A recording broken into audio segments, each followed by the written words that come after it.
Optimism and sincerity filled the air in 1946 as the first post-war Chinese New Year arrived. This was the year of the Red Fire Dog, a year on the Chinese zodiac that would not arrive again until 2006. A friend who studies Chinese astrology told me, quote, "The Red Fire Dog is very socially conscious of rights and wrongs, loyal, faithful, unselfish, active, and honest," unquote. Almost 1 month before, on January 1st, Emperor Hirohito renounced his divine status in an unprecedented address to Japan's people. 10 days later, General George Marshall arbitrated a negotiated truce between the nationalist and communist Chinese forces, with both agreeing to organize a coalition government, a national army, and assemble a new constitution. Quote, "Practically all the fighting in China has been brought to a stop, and a degree of political unity between nationalists and communists has been reached which holds high promise of continued peace and growth," unquote, stated a Star Bulletin editorial on February 2nd. The streets of New York City's Chinatown rang loudly on February 2nd with the bellowing of firecrackers, cymbals, and drums as the lunar calendar year 4634 started. Thousands from the Chinese community filled the streets, greeted the first peaceful New Year in China in 9 years. Chinese Republic and American flags bedecked buildings as colored lanterns and electric lights illuminated the streets. Lion dancers and 15-foot-long parading dragons led informal parades through the streets. They, like so many around the globe, had good reason to celebrate.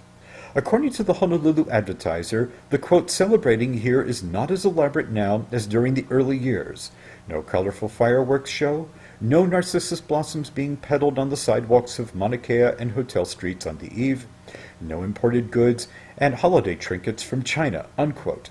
A more subdued holiday celebration due, no doubt, to disruptions to shipping caused by the war.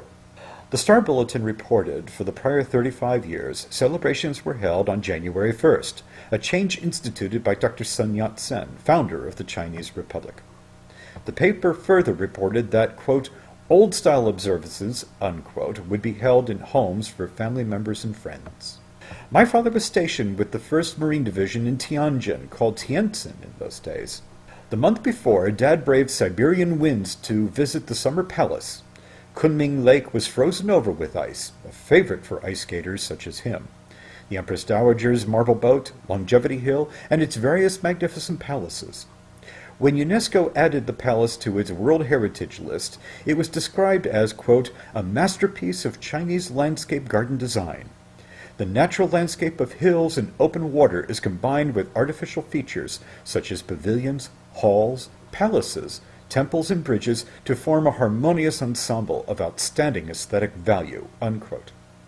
My father's fondness for gardens, which he eventually turned into a business, was influenced by this visit, he once told me.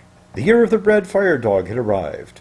He, along with Allied and Chinese soldiers and citizens, gathered together on that called 1st of February at the Fox and Easy Battery Motor Park in Tongshan outside Beijing to watch the celebrations. He was part of the Fox Battery radio section that patrolled between Tianjin and Beijing. From the pictures Dad took, Chinese celebrants walked around on wooden stilts dressed in elaborate costumes.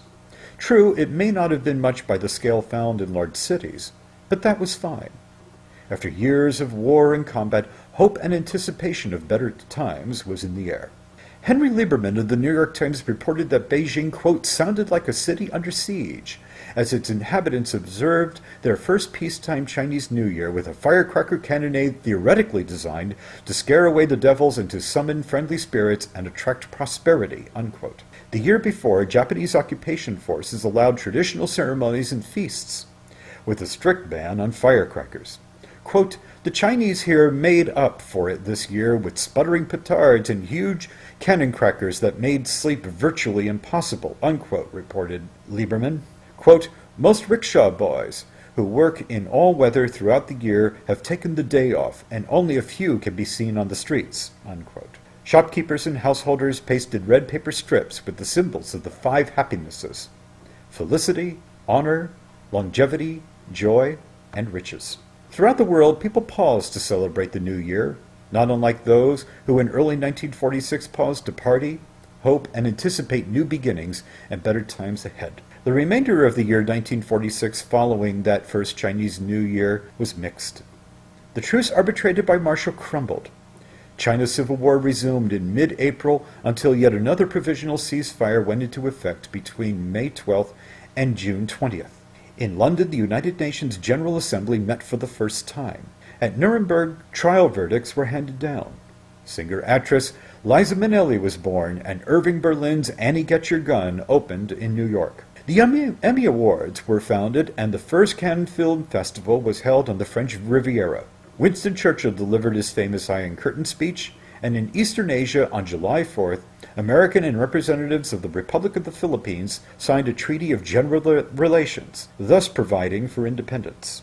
In my hometown in Connecticut, Reverend George Yancey, pastor of the First Baptist Church, said, quote, "Genuine peace will be difficult to capture because, like the spirit of beauty, it is an abstract, but mankind can find it if it really wants to." Gong Hee Fat Choi to all near and far.